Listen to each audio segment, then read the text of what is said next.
बिस्मिल्लाहिर्रहमानिर्रहीम। इन औलियाउहु इल्लल मुत्तकून। सदक़ल्लाहु मौलानल अज़ीम। बारगाह रिसालत मुआब सल्लल्लाहु तआला अलैहि वसल्लम में एक बार दुरूद पाक का हदिया पेश करें। अल्लाहुम्मा सल्लि अला सय्यिदिना व मौलाना मुहम्मदिन मअदनिल जूदि वल करम व आलिहि व अस्हाबिहिल किराम व इब्निहिल करीम व बारिक व सल्लिम सलातन दाइमतन सरमदन अबदा। बरकत के लिए मैं अर्ज करता हूँ गौसे आजम बमने बेसरो सामा मददे क़िबले दी मददे काबे ईमा मददे। वाह क्या मर्तबा ए गौस है बाला तेरा, ऊंचे ऊंचों के सरों से है कदम आला तेरा। सर भला क्या कोई जाने के है कैसा तेरा, औलिया मलते हैं आंखें वो है तलवा तेरा। क्या दबे जिस पे हिमायत का हो पंजा तेरा, शेर को खतरे में लाता नहीं कुत्ता तेरा। अजीजा ने गिरामी वक़ार, आज की ये मजलिस पाक सुल्तानुल औलिया कंदीले समदानी महबूब रब्बानी सैयदना शेख अब्दुल कादिर जीलानी क़द्दसल्लाहु सिर्रहु शरीफ की बारगाह में खिराज अकीदत के लिए मुनक़्क़िद की गई है। और आज से ठीक एक साल पहले मुंब्रा की सरजमीन पर मैं आपके सामने हाजिर रहा और जलसा भी था गौसे पाक का ही। फिर साल भर के बाद बराबर यही अय्याम थे। जमीन थोड़ी बदली हुई लगती है, लेकिन मिंबर पर मौजूद उलमा भी वही तकरीबन मुझे नजर आते हैं और सामने के चेहरे भी पहचाने नजर आते हैं और जलसा भी वही है। ये बात मैं इसलिए जिक्र कर रहा हूं तवज्जो के साथ। साल भर गुजर गया मुंब्रा में, मैं खिताब करके आपके पास से रुखसत हुआ, उस बीच मेरा आना जाना हो न सका। लेकिन इस एक साल भर की मुद्दत में मुंब्रा वाले में से कोई एक बात भी बता दे, क्या कोई मेरे पिछले बयान से आज बयान करने के बीच का जो साल गुजरा है कोई फसाद हुआ है, या कोई कर्फ्यू लग गई है, या कोई फितना हो गया है, या लोगों में कोई भड़कने वाले मामलात हुए हैं, किसी के पास कोई रिपोर्ट आई है? और अगर नहीं है तो मैं ये बात खास तौर पर डिपार्टमेंट वालों से कह रहा हूं, जिनको हमारा नाम ले लेकर के ही इतना डराया गया है कि जलसा होते ही उनके हाथ पैर अलग अंदाज में रखते हैं, कि उनको ऐसा लगता है कि ये मौलवी आएगा अभी भड़काएगा और मुंब्रा में पूरी आग लग जाएगी। मियां साल भर पहले की रिपोर्ट भी आपके पास है। साल भर पहले भी इसी जगह से खिताब हुआ और आज फिर खिताब करने आए। उनसे मैं कहता हूं कच्चे कान न रखें, अच्छी रिपोर्ट लिया करें, अच्छी रिपोर्ट लिया करें। हम गौसे आजम के दरबार के कुत्ते हैं। हम फितना व फसाद मचाने या आतंक और दहशत फैलाने नहीं आते। हमको जो बोलना होता है वो खुफिया सुरंगों में नहीं, खुले मैदान में बोलते हैं। हमारी कोई खुफिया मीटिंगें नहीं होती, ढकी छुपी प्लानिंग नहीं होती। गौसे पाक के दरबार के कुत्ते हैं, खुले आम बोल रहे हैं। इसलिए कि आला हज़रत अजीमुल बरकत इमाम अहले सुन्नत मुजद्दिद वक्त अपने वक्त के आबकारी आलिम दीन है, लेकिन उनका भी हाल ये था कि वो डंके की चोट पर बोलते थे और लिखते थे, और फिर अपनी निस्बत पर ये फख्र भी करते थे कि मेरी किस्मत की कसम खाएं सगाने बगदाद, बगदाद के कुत्ते मेरी किस्मत की कसम खाएंगे। आला हज़रत फरमाते हैं मेरी किस्मत की कसम खाएं सगाने बगदाद, अरे हिंद में रह के भी देता रहूं पहरा तेरा। हम हिंदुस्तान में है, गौसे आजम के दरबार का पहरा दे रहे हैं।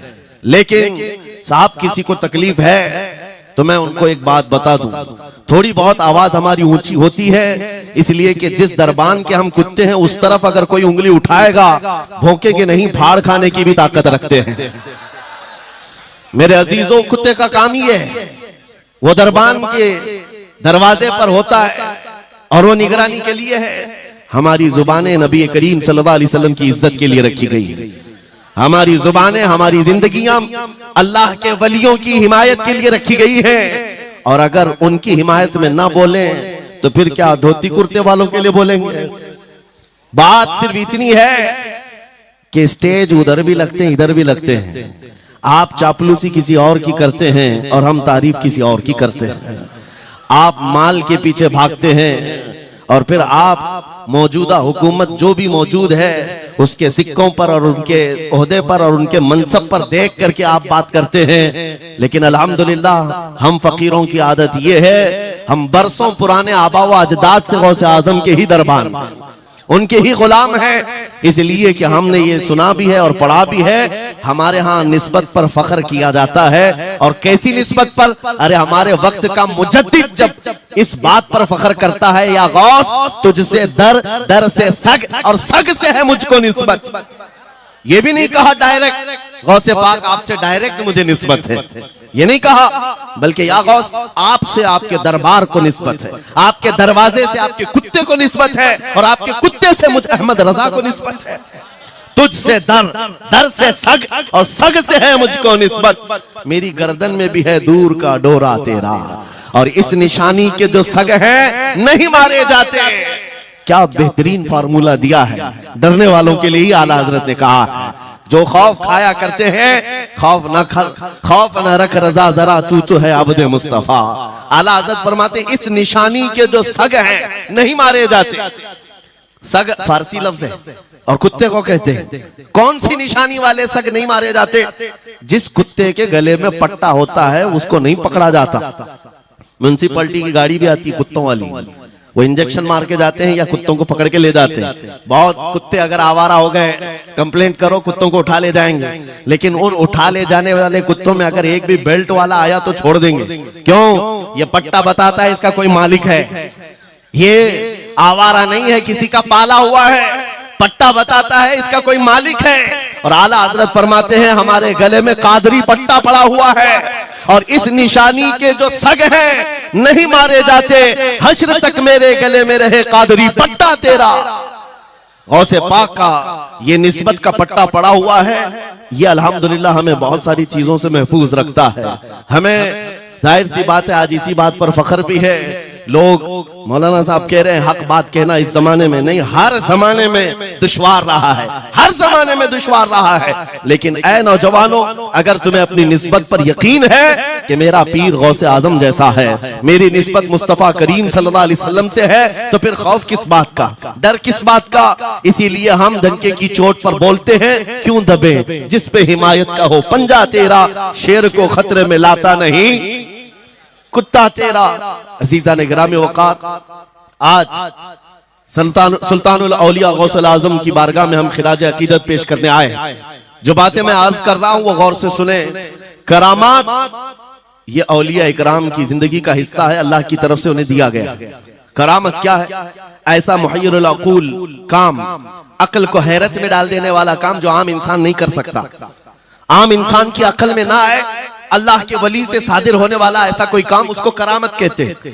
लेकिन करामत औलिया इकराम की विलायत को साबित करने के लिए जरूरी नहीं। औलिया इकराम की विलायत को साबित करने के लिए करामत नहीं दिखाई जाती, शरीयत पर इस्तिकामत ये विलायत की अलामत है। अगर वो मजबूती के साथ हर जमाने में अपने दीन पर जमा हुआ है, वो अल्लाह का वली है, वो अल्लाह का वली है। आज भी हमारी कौम औलिया को ढूंढने पर लगी हुई है। सुनो, अल्लाह का वली ढूंढना चाहते हो तो ढूंढने के लिए निकलते हैं और पीछे पड़ जाते हैं। देखते हैं ये ठोकर मार करके सोने का सिक्का निकाल सकता है कि नहीं निकाल सकता है। औलिया को इन्हीं बातों पर आज भी लोग परखते हैं। सोचते हैं कि अभी बाबा आसमान पर उड़ेंगे तो मैं समझ लूंगा अल्लाह के वली हैं, पानी पे चल के दिखाएंगे तो मैं समझ लूंगा अल्लाह के वली हैं। मैं यहीं बैठा हूं, अचानक मेरे पास पैसों का थैला खोल के दे दें, अल्लाह के वली होंगे। यानी तुम एक जगह बैठे रहो, हलवा खिलाने वाले बाबा जिसको तुम समझोगे अल्लाह का वली है। मेरे अजीजों, ये जो चीजें तुम समझ बैठे हो अल्लाह के वली के लिए, ये जरूरी नहीं, बल्कि ये देखो कि वो नबी पाक की शरीयत पर कितना कायम है, मेरे नबी के रास्ते पर कितनी मजबूती से जमा हुआ है। मैं आपको पूछता हूं, सैयदुश शुहदा इमाम अली मकाम इमाम हुसैन आजम से बढ़कर अल्लाह का वली कौन? अल्लाह का वली कौन है? सारे औलिया इकराम की निस्बत वहां जाकर खत्म होती है। उस हुसैन आजम को देखे करबला के मैदान में, अपने बच्चों की कुर्बानी के सामने भी जमे रहे, डटे रहे, करामत का इजहार नहीं किया, शरीयत पर इस्तिकामत लोगों को दिखाया। दुनिया में जैसी भी आफतें आ जाएं, मुसीबतें आ जाएं, अगर दीन मुस्तफा पर जमा हुआ है, इस्तिकामत के साथ खड़ा हुआ है, वो उसकी सबसे बड़ी विलायत है, वो सबसे बड़ा वली है। अल्लाह का वली वो है जो शरीयत पर जमा हुआ है, डटा हुआ है, कायम है। और करामात औलिया कराम की जिंदगी का एक छोटा हिस्सा है, छोटा हिस्सा है। और इस्तिकामत ये बहुत बड़ा हिस्सा है। जमे रह जाना किसी बात पर, खौफ न खाना बातिल ताकतों से, न डरना इन जालिमों से, ये औलिया कराम की जिंदगी का खास वतीरा है। आज हम सबको जिस चीज की जरूरत है वो करामत की नहीं, इस्तिकामत। करामतें सुनते भी आया, अब करामत से आप ये समझते हैं कि काया पलट जानी चाहिए। लोग आज मजाक भी करते हैं, कुछ वो मॉडर्न ख्याल के डॉक्टरों और प्रोफेसरों के लेक्चर सुन करके पागल जो हो चुके हैं सोशल मीडिया पर, वो भोंकते हैं करामात औलिया पर। क्या अब करामात क्यों नहीं दिखाते अल्लाह के औलिया? ये जो हालात बदले हुए हैं, इन हालात में इनकी करामतों से जमीन क्यों नहीं पलट जाती? जालिमों के मुंह में कीड़े क्यों नहीं पड़ जाते? मेरे अजीजों, पूरी दुनिया करामात से नहीं चलाई जाती, वल्लाह मुसब्बिबुल असबाब, असबाब पर रखा है। एक मशहूर जमाना बुजुर्ग हजरत मोहम्मद जाम रहमतुल्लाह अलैह बगदाद के हलाकू के जमाने के थे। हलाकू बादशाह जिसने बस्तियों की बस्तियां वीरान कर डाली और इतने कत्ल कर दिया था, जहां से गुजरता था इंसानों की खोपड़ियां। उसका जब बगदाद पर हमला करने का इरादा हुआ तो बगदाद से कई मील दूर उसका लश्कर लेकर वो पड़ाव किया और अपने 2 सिपाहियों को बगदाद का मुआयना करने के लिए भेजा। और उसकी दहशत तारी थी सब शहरों में, हलाकू अगर आ गया तो हिलाक हो जाएंगे, इसके फौजी सबको बर्बाद कर डालेंगे। हलाकू का नाम सुनते ही लोगों में दहशत तारी होती थी। तो 2 सिपाही 2 फौजी हलाकू के बगदाद मुआयना करने के लिए आए तो लोगों में खलबली मच गई, अब जाएं तो कहां जाएं? तो हजरत मोहम्मद जाम रहमतुल्लाह अलैह एक बुजुर्ग थे, उनके पास लोग दौड़ते हुए आए और वो वजू फरमा रहे थे, उनके हाथ में पानी का कटोरा था और आकर के लोग रोने लगे, हुजूर हलाकू आ गया, बगदाद तबाह कर डालेगा, बगदाद को बर्बाद कर देगा, आप बचा ले, अल्लाह के वली हैं, आप दुआ करें। उन्होंने अपनी कटोरी पलट दी और कहा जाओ, अल्लाह हिफाजत करेगा। रिवायत में मिलता है कि वो 2 सिपाही ढूंढते ढूंढते रह गए, उनको बगदाद नजर ही नहीं आया। कोई बगदाद का न घर दिखा, न महल, न रास्ता, कुछ नहीं। वापस वो अपने बादशाह के पास जाकर कहते हैं हम तो बहुत ढूंढ करके आए, बगदाद मिला ही नहीं। हलाकू ने उन दोनों सिपाहियों को कत्ल कर दिया। कहा कि तुम झूठ बोलते हो, मुझे बगदाद की रोशनी यहां से दिखती है और तुम्हें कैसे नजर नहीं आया? या तो तुम निकम्मे हो या तो फिर मेरे साथ धोखा कर रहे हो। कत्ल कर दिया। दूसरे दिन अपने खास 2 वजीरों को भेजा कि जाओ बगदाद का मुआयना करके आओ, गलियां, वहां की सड़कें और वहां की महल्लात, वहां की इमारतें देखाओ। ये 2 वजीर गए और ढूंढते रहे। जैसे ही वो बगदाद में इंटर हुए, आज फिर लोग हलाकू के इन वजीरों को देखकर दौड़े दौड़े भागते हुए इस अल्लाह के वली के पास आया हज़रत मोहम्मद जाम। आज फिर रोने लगे, कहा हमारी बीवियां बेवा हो जाएंगी, हमारे बच्चे यतीम हो जाएंगे, सब मारे जाएंगे, आप बचा लें। आज फिर से उन्होंने कटोरी पलट दी, कहा जाओ अल्लाह हिफाजत फरमाएगा। अल्लाह वालों का ये तसर्रुफ है, ये करामात है। वो चाहे तो पूरे लोगों को पोशीदा कर दे जालिमों की नजर से। दूसरे दिन वो वजीर भी ढूंढते रह गए, उनको भी बगदाद नजर नहीं आया। वापस गए, बादशाह के वो बड़े मोतमद लोग थे, कहा कि हम भी गए लेकिन हमको बगदाद नजर नहीं आई। हलाकू को बड़ा ताज्जुब हुआ, ऐसा कैसे हो सकता है?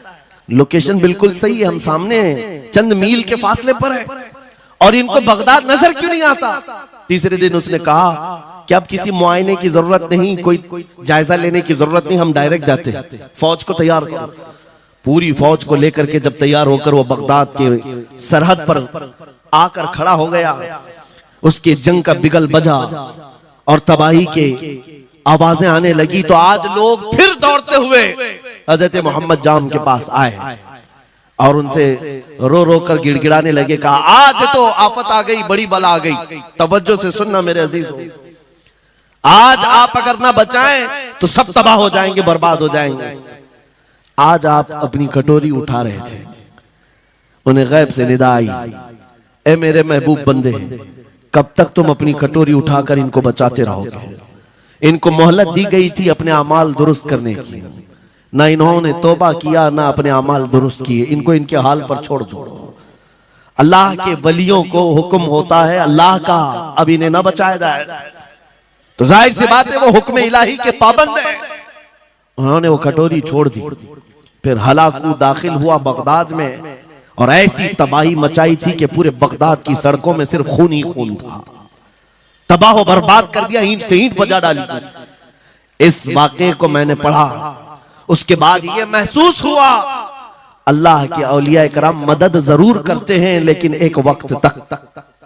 जब वो वक्त आ जाए अल्लाह की तरफ से मना हो जाए कि ये कौम बड़ी सरकश है, अब इनकी मदद ना की जाए, तो फिर ये हाथ उठा लिया करते हैं और इनको हालात पर छोड़ दिया जाता है। अजीज़ान गिरामी वक़ार, औलिया कामिलीन की करामतों पर भौंकने वालों से भी मैं यही कहूंगा, वो चाहे तो पल भर में हालात हमारे बदल दें, चाहे तो जमीन को उलट पलट दें, लेकिन वो अल्लाह के हुक्म के पाबंद होते हैं।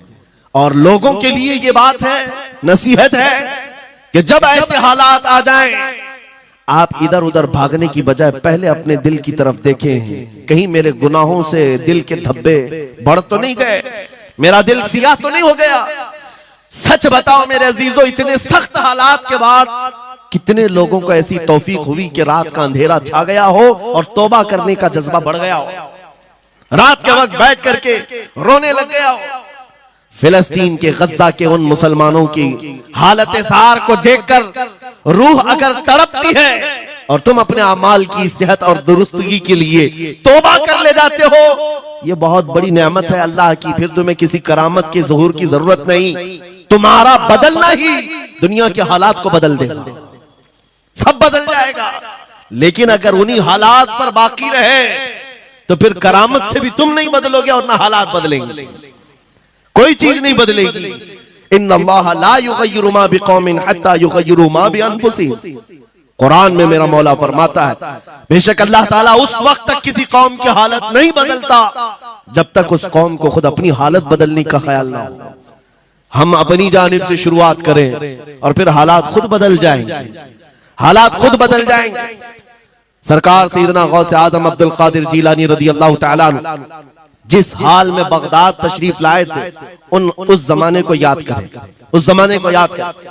वो ऐसा जमाना था कि उस वक्त हक बोलना एक जुर्म हो गया था। शिया नवाज खलीफा मौजूद थे, हजरत अबू बकर हजरत उमर का नाम लेने पर भी मस्जिद के दरवाजे पर कोड़े मारे जाते थे। ये वो हालात थे, उलमा की जुबानें गंग थी, बोल नहीं पाते थे, खुतबा क्या देना है वो बिल्कुल स्क्रिप्टेड, जो खलीफा वक्त चाहे बस उतना ही। आज जैसे सऊदियों के यहाँ ये रिवाज है, बादशाह की हिमायत में और बादशाह जैसा चाहे वैसे ही मस्जिद का मौलवी भी बोलता रहे। शरीयत क्या कह रही है, मेरे मुस्तफा करीम सल्लल्लाहु ताला अलैहि वसल्लम की तालीमात क्या कह रही है, इससे क्या सरोकार, बस उतनी बातें करो जितनी उनके बादशाह की हिमायत की। ये दौर गौसे आजम के जमाने का भी था। उस वक्त हक बोलना एक बहुत बड़ा जुर्म था, उलमा को कोड़े मारे जाते थे। आपको पता है उसी बगदाद में सिर्फ एक हक बात का ऐलान करने की वजह से इमाम अहमद बिन हंबल को 300 कोड़े मारे गए थे। उनकी पीठ झुक गई थी, उनकी रीढ़ की हड्डी टेढ़ी हो गई थी। कोड़ा किसको कहते हैं, कोई रस्सी को नहीं, चमड़े का वो बेल्ट जिससे वो मारते थे तो जिस्म की चमड़ी लग करके आ जाती थी। 100 कोड़े में तो आदमी मर जाता था, कोई बच गया बच गया। 300 कोड़े खाए उस इमाम की बात कर रहा हूं जिसको मेरे नबी की 5 लाख हदीसें याद थी। वो इमाम अहमद बिन हंबल इतने बड़े इमामुल हदीस कोड़े खाते थे तो किस बात पर, सिर्फ हक बात का ऐलान बरसरे पैकार करते थे, सबके सामने करते थे।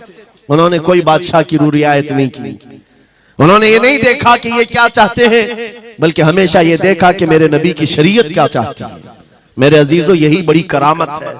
गौसे आजम की बड़ी करामतों में से करामत ये है, उस जमाने में आप बगदाद तशरीफ लाए जब हालात ऐसे थे कि हक बोलना दुश्वार था, और आप जब मस्जिद के मिंबर पर खड़े होकर ऐलान करने लग गए, हैबत ऐसी तारी थी कि कोई आपको रोक ना सका और आपकी ये हक्कानियत की तबलीग फैलती गई। शुरू में 10 लोग, फिर 20 लोग, फिर 100-200, फिर 1000-2000। गौसे आजम ने चंद महीनों में जो खुतबात दिए, आपके खुतबात का आलम यह था कि फिर 70,000 का मजमा बराबर सुनने के लिए आया करता। और गौसे आजम का ये खुतबा एक नहीं, हजारों खुतबात हैं।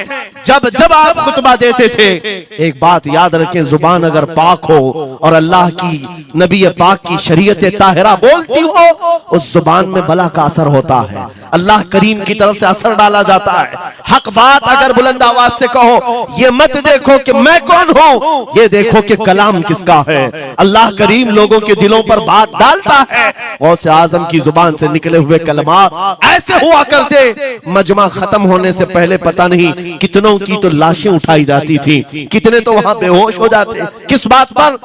इतना असर करता दिल पर कि लोग कपड़े फाड़ लेते थे। खुतबे के अंदर, बयान के अंदर ऐसा असर होता कि लोग बैठे बैठे मदहोश हो जाते, कोई जोश हाल में कपड़े फाड़ डालते। रिवायात में बताया गया कोई एक मजमा भी ऐसा नहीं जिसमें हुजूर गौसे पाक की तकरीर के बाद जनाजा ना उठाया गया। हर खिताबत के बाद, और बोलते क्या थे, हैरत की बात है मेरे अजीजों। आज बाज लोग ये कहते हैं हम भी बहुत सारी चीजें बयान कर रहे हैं, मैं अपने लिए भी नसीहत और सारे उलमा के लिए भी कहता हूं, लोगों के पल्ले नहीं पड़ती, लोगों के कानों में नहीं जाती। ये जुमा में आते हैं, सोते रहते हैं, जब इमाम खड़ा होता है नमाज के लिए तो ये झटका लेकर के खड़े होते हैं, बयान यूं ही चला जाता है। मेरे अजीजों, 2 चीजों की पाबंदी जरूरी है। मैंने पढ़ा था इमाम अहमद बिन हंबल, नहीं हजरत सुफियान सौरी रदी अल्लाह ताला, हजरत सुफियान सौरी नसीहत कर रहे थे, और जब वो नसीहत करते तो लोग रो पड़ते थे, आखिरत को याद करते, कब्र की होलनाकियों का तज़किरा करते तो लोग रोने लगते थे। एक बंदा था, वो मजलिस में आया करता और खामोश बैठता, और उस पर कुछ भी असर नहीं। एक दिन उसने पकड़ करके पूछा हजरत सुफियान से, आप जब बयान करते तो लोग धारे मार मार कर रोते हैं, मुझे तो कुछ नहीं होता, मैं तो ऐसे ही बैठा रहता हूं। आपने क्या फरमाया? आपने ये नहीं फरमाया कि तू बदतमीज है, तू बदमाश है, तू बद अमल है। फरमाया 2 में से एक खराबी हो सकती है, या मेरा दिल खराब होगा या तेरा दिल खराब होगा, इसलिए कि मैं बात रसूलुल्लाह की कर रहा हूं, इसमें असर तो होगा ही। 2 में से कोई एक खराब होगा, ये नहीं फरमाया कि तू ही खराब। यहां पर हमारे लिए नसीहत है, बोलने वाली जुबान पाक हो और लुकमा हलाल का जाता हो, अल्लाह असर जरूर पैदा फरमाता है। सरकार गौसे पाक रदी अल्लाह ताला अन्हु मिंबर पर खड़े होकर बयान कर रहे हैं। क्या बयान कर रहे हैं? सुने।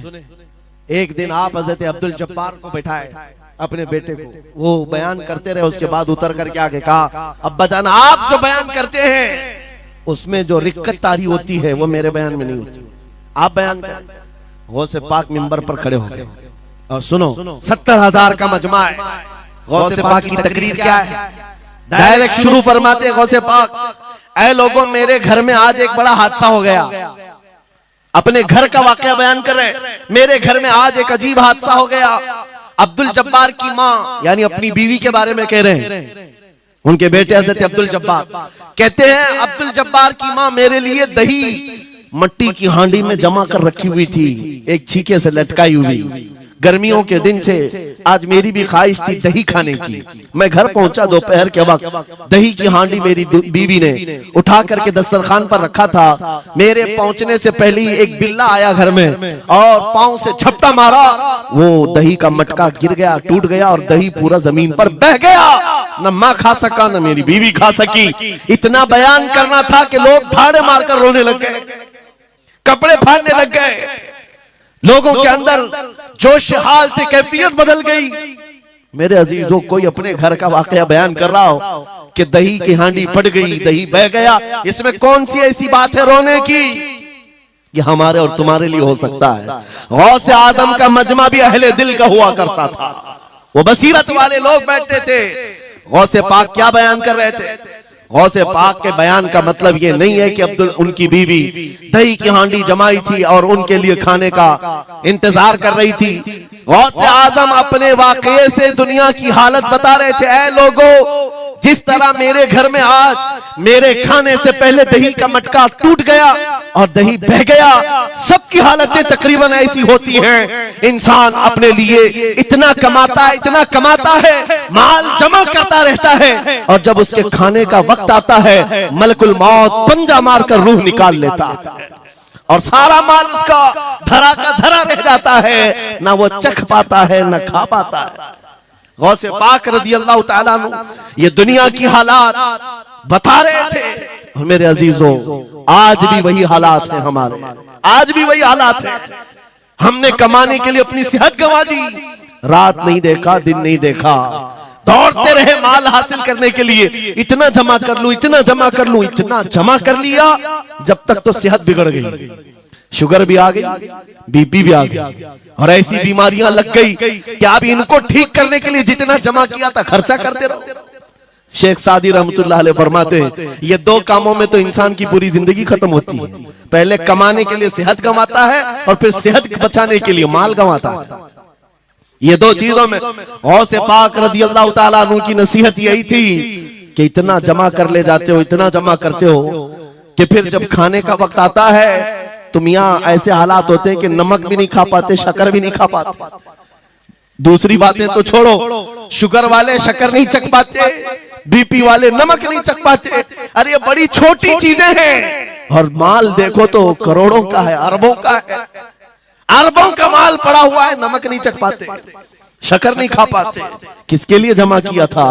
और थोड़ी और बड़ी बीमारी हो गई तो पानी भी नहीं पी पाते, डायलिसिस चल रहा है, किडनी खराब है। कितने ऐसे लोग मिलते हैं आज, कितने ऐसे हैं जिन्होंने साफ मुझसे कहा कि डॉक्टर ने पूरा गिन करके कहा है कि पूरे दिन भर में जो है एक ढक्कन से पानी पीना, बोतल का जो ढक्कन होता है उस ढक्कन से बस बूंद बूंद चखते रहना, पानी ही ना पियो, इसलिए कि किडनी काम नहीं करती।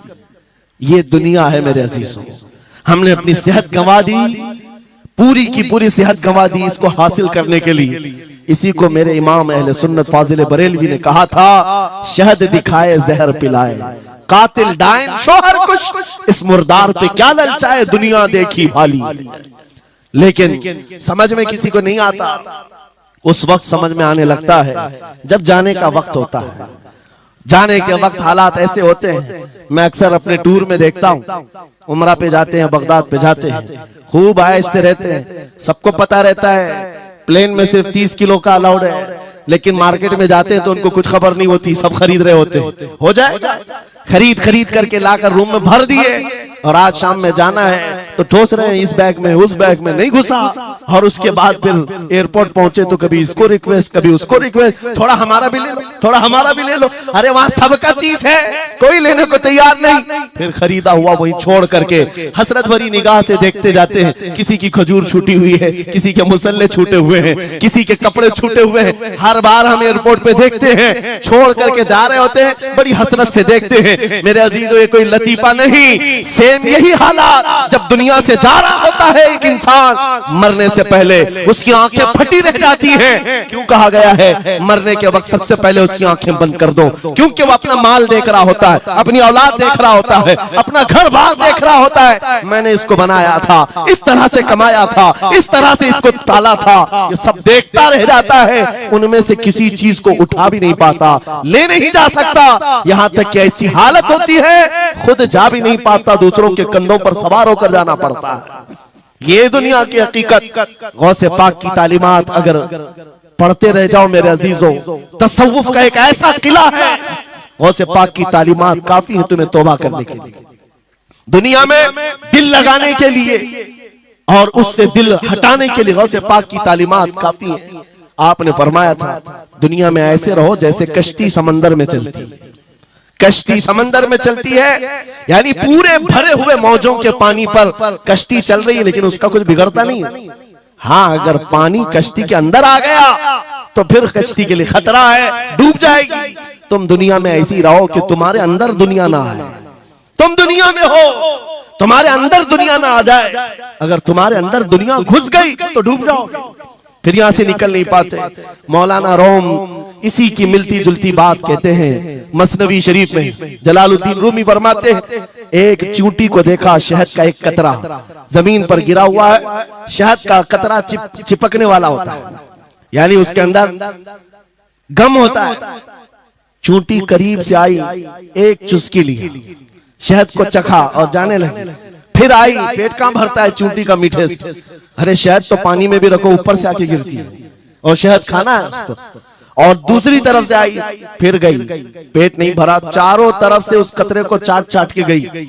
मौलाना रोम फरमाते हैं, फिर चूंटी के दिल में ख्याल आया, मैंने हर तरफ से तो शहद को चक्कर देखा, टेस्ट एक ही है, बीच कतरे में कैसा टेस्ट होगा? कतरे के बीचों बीच शायद अलग टेस्ट होता है। तो चूंटी ये सोच करके कतरे के ऊपर चढ़ गई, जो शहद का कतरा था उसके ऊपर चढ़ गई। कहा ऊपर चढ़ करके मैं चुस्की लूंगी इसकी और चखूंगी। और जब चढ़ गई तो उसके सारे पैर हाथ उस पे चिपक गए। चूप तो लिया, शहद खा तो लिया, लेकिन वापस आने का कोई रास्ता ही नहीं था। सारे हाथ पैर उस शहद के गम में चिपक गए। चूंटी की उसी कतरे में मौत हो गई।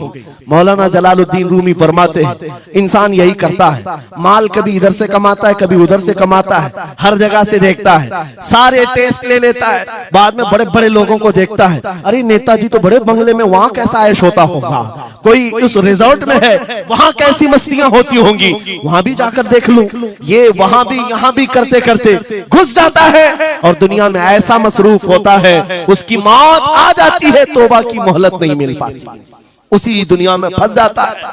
मेरे अजीजों, गौसे आजम की तालीमात ये हैं, दुनिया में ऐसे रहो जैसे कश्ती समंदर में रहती है, तुम्हारे अंदर पानी ना आने पाए, अगर तुम्हारे अंदर आ गया तो डूब जाओगे। इन तालीमात पर अमल करते हुए आज हम हालात देख सकते हैं, जितनी चीजों ने हमें बिगाड़ा है आज, वो दुनिया की मोहब्बत है, वो दुनिया की मोहब्बत है। मेरे आका सल्लल्लाहु अलैहि वसल्लम का एक फरमान मैं सुनाता हूँ, अबू दाऊद शरीफ की हदीस है, वो आज के जमाने में अगर मैं आपके सामने बयान करूं तो ऐसा लगे हमारे लिए ही बयान हुआ है। रसूल करीम सल्लल्लाहु अलैहि वसल्लम फरमाते हैं, यूशकु अन तदाअ अलैकुमुल उमम कमा तदाअल अकिलतु इला कुसअतिहा, करीब एक जमाना तुम पर आएगा, तुम देखोगे कि सारी जमातें मेरी उम्मत पर टूट पड़ेंगी, ऐसे टूट पड़ेंगी जैसे भूखा बर्तन पे झपटता है, भूखा आदमी जैसे बर्तन पे झपटता है, ऐसे मेरी उम्मत पर सारी कौमें झपट पड़ेंगी। आज वही तो हालात है, आज वही हालात है, सबका टारगेट हम ही है, सबका निशान हम है। सहाबा ने पूछा उस वक्त, यौमइदिन नहनु मिन किल्लतिन या रसूल अल्लाह, ऐ अल्लाह के रसूल, उस जमाने में हमारी तादाद कम होगी, ऐसा क्यों होगा कि सारे लोग हम पर झपट पड़ेंगे? नबी पाक फरमाते हैं, वलाकिन्नकुम कसीरून, नहीं तुम तो बहुत ज्यादा होंगे उस वक्त, गुसा अनका गुसा इस्सैल, लेकिन तुम्हारी हालत समंदर के झाग की तरह होगी, यानी समंदर का कफ झाग जो होता है हवाओं से उड़ जाता है, तुम्हारी हालत ऐसी होगी। तादाद तो बहुत होगी, लेकिन छोटी छोटी चीजों से बिलबिला करके भागने वाले लोग, ये प्यूरिटी नहीं रह जाएगी। फिर सहाबा ने पूछा, या रसूल अल्लाह सल्लल्लाहु अलैहि वसल्लम, ये ऐसी चीज हमारे अंदर क्यों आएगी?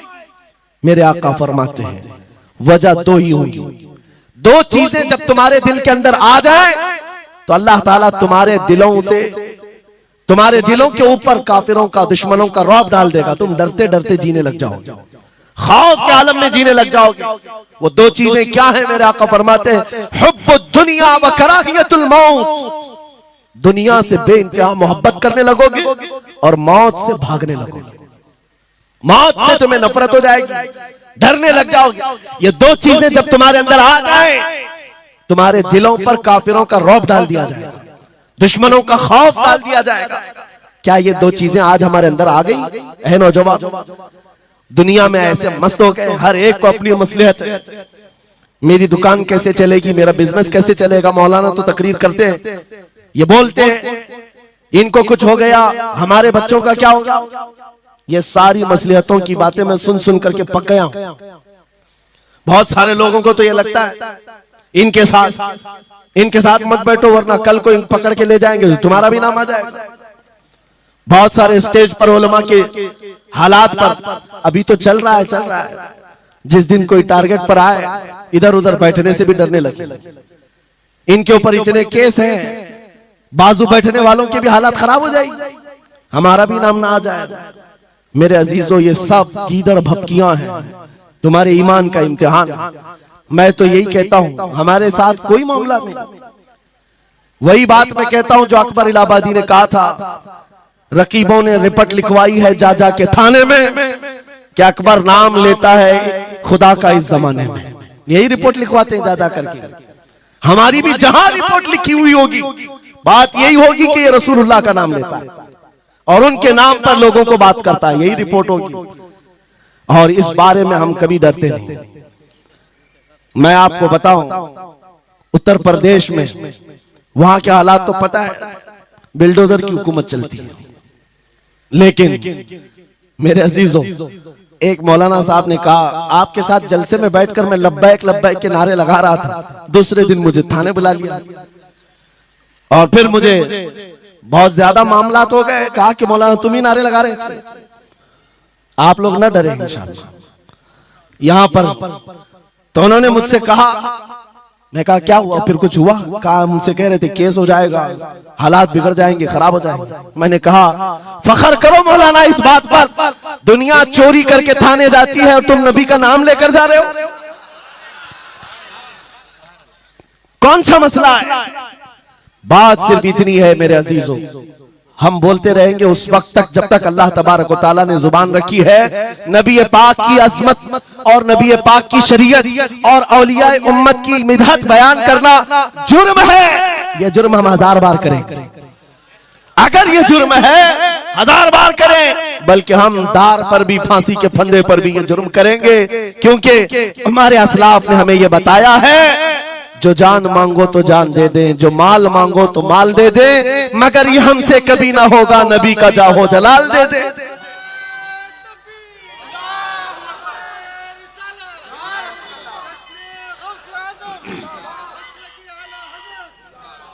खामखा बेचारे हमारे रिश्तेदारों को डरा करके रखे लोग, पुलिस वाले हजरात को कुछ लोग रिपोर्ट लिखवा कर डरा करके रखे हुए। मैं आपको बता रहा हूं, एक साल में तकरीबन 170 के करीब जलसे करके आए। किसी एक जगह की भी रिपोर्ट निकाल करके बताओ कि हमने कहीं फसाद करवाया, हमने कहीं पर लोगों में माहौल बिगाड़ा हो, या पब्लिक भड़क करके एक दूसरे के जंग करने पर आई हो, कहीं नहीं। अगर कौम को, सोई हुई कौम को बेदार करना तुम्हारे नजदीक भड़काना है, तो ये भड़काना तो बहुत अच्छा है। मेरे अजीजों, हमारा काम सिर्फ इतना है, हम उन नौजवानों से बात कर रहे हैं जो अपने नबी के फिदाई हैं, जो अपने नबी के आशिक हैं, और हम सिर्फ उस लौ को और बढ़ाना चाहते हैं जो इनके सीनों में जल रही है। इनके सीनों में किसी और की नहीं, मेरे मुस्तफा की मोहब्बत की शमा है। अगर वो मध्यम है, हम उसको तेज करना चाहते हैं। बस मेरे नौजवान से मेरा मुतालबा सिर्फ इतना ही है, किसी की जय विजय क्यों पुकारे, क्या गरज हमको, हमें काफी है सैयद अपना नारा या रसूल अल्लाह, हमें काफी है सैयद अपना नारा।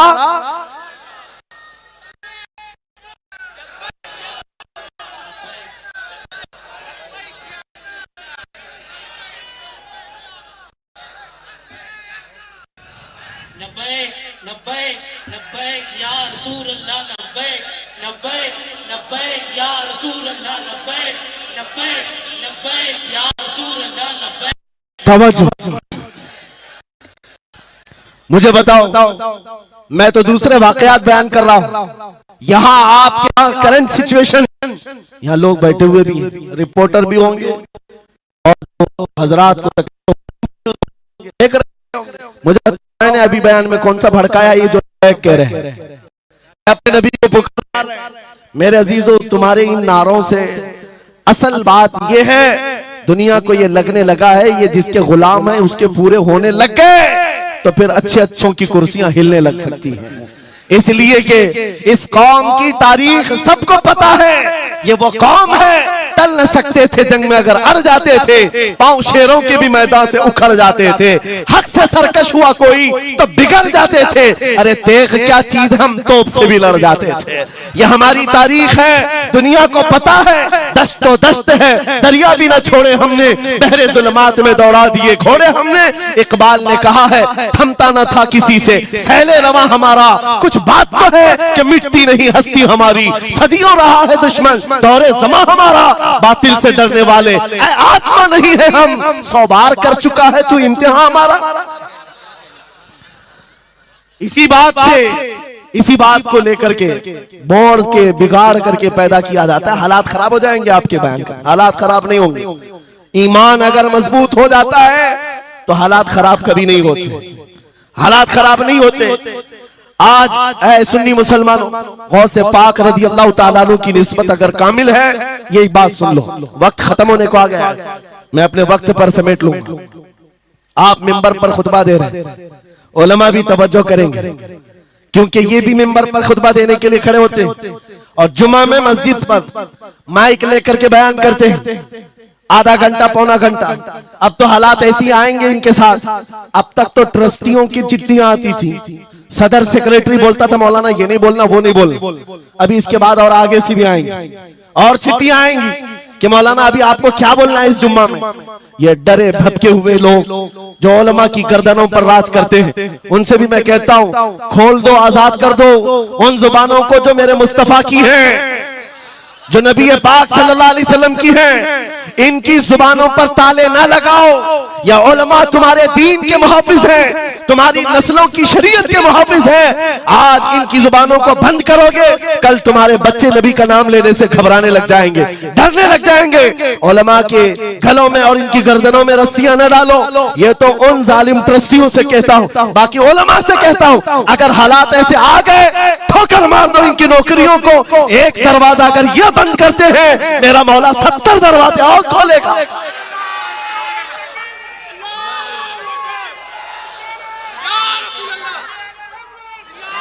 सुनो गौसे पाक रज़ी अल्लाह ताला अन्हु किस बात से डरते थे। गौसे पाक का खुतबा बयान करने वाले मौलवी हजरात उलमा सुने, गौसे पाक किससे डरते थे। उनको डराने वाला कोई ट्रस्टी था, कोई हाकिम था, बल्कि हालात ऐसे थे। एक बार खिताब कर रहे हैं मजमे में, बहुत बड़ा मजमा है, खिताब के बीच दरमियान अभी वाज हो रहा है, एक काला सांप गिर गया आपके कंधे पर। सांप गिर गया और गिरा ही नहीं, गिर करके फिर वो आपके गले के अंदर से दाखिल हो गया, आस्तीन में आया, आस्तीन में आया और फिर इधर आया। वो लौट लौट करता रहा। लोग जो मजमे में बैठे थे उन पर हैबत तारी थी, वहशत तारी थी। कोई जगह छोड़कर इधर उधर हो रहा है, लेकिन गौसे पाक का कदम डगमगाया नहीं, ना जिस्म के अंदर कोई हरकत हुई। आपका बयान कंटिन्यू जारी रहा, उसी तरह जारी रहा। वो सांप कभी आपके सामने आया, कभी इधर आया और घूम फिर करके वापस चला गया।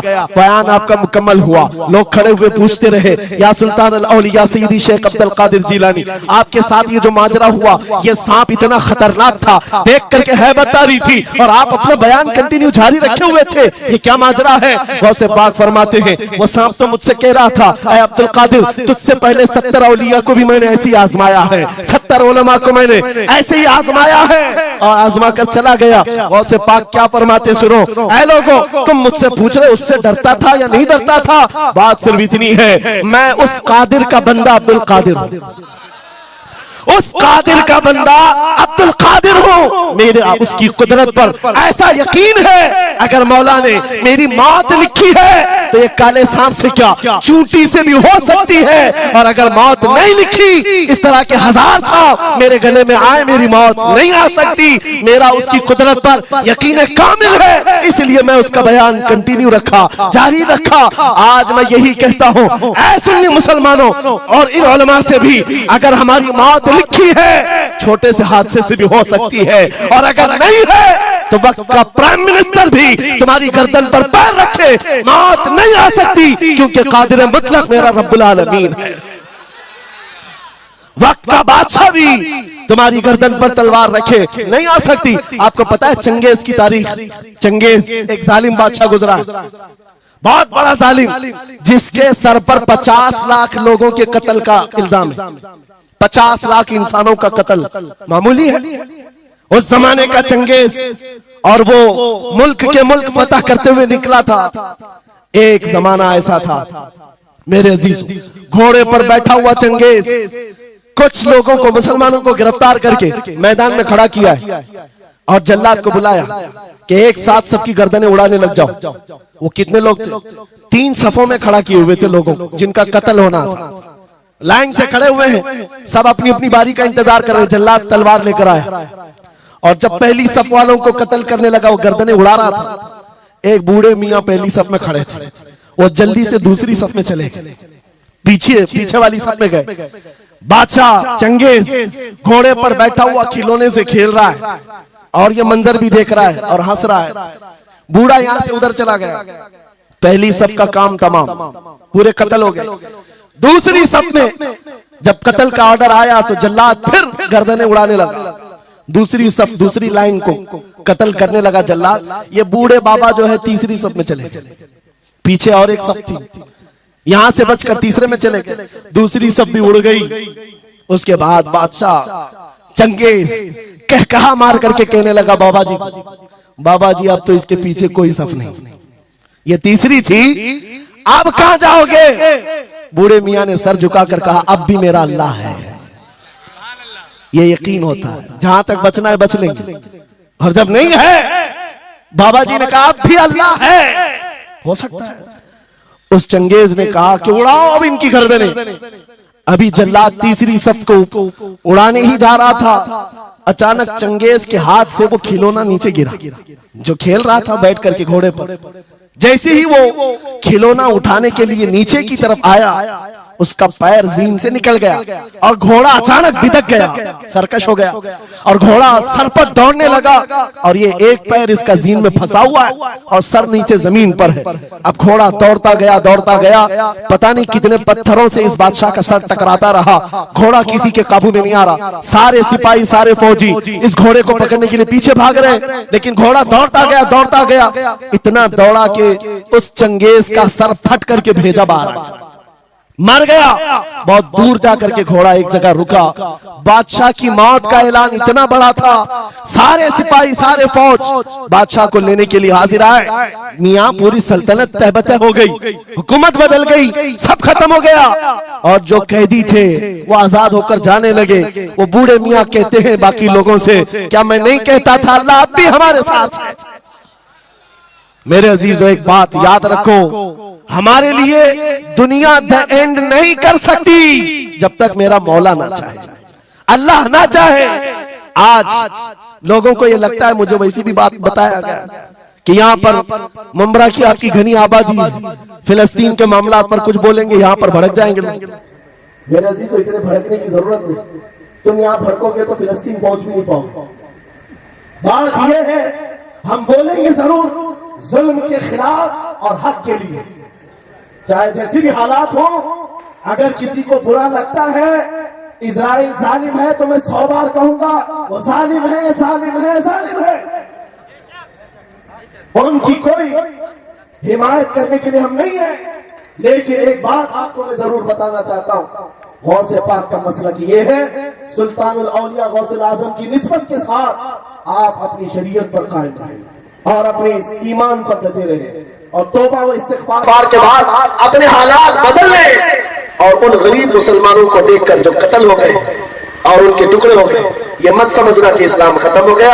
हर जमाने में ये चीजें आती रहेंगी, लेकिन आज मैं ये ऐलान करके गुफ्तगू खत्म करता हूँ। इन हालात को देखकर इस बात का फिर से हम नारा तजदीद करके जाते हैं, कत्ले हुसैन असल में मर्गे यजीद है, इस्लाम जिंदा होता है हर करबला के बाद। लब्बैक या रसूल अल्लाह, लब्बैक या रसूल अल्लाह, लब्बैक या रसूल अल्लाह।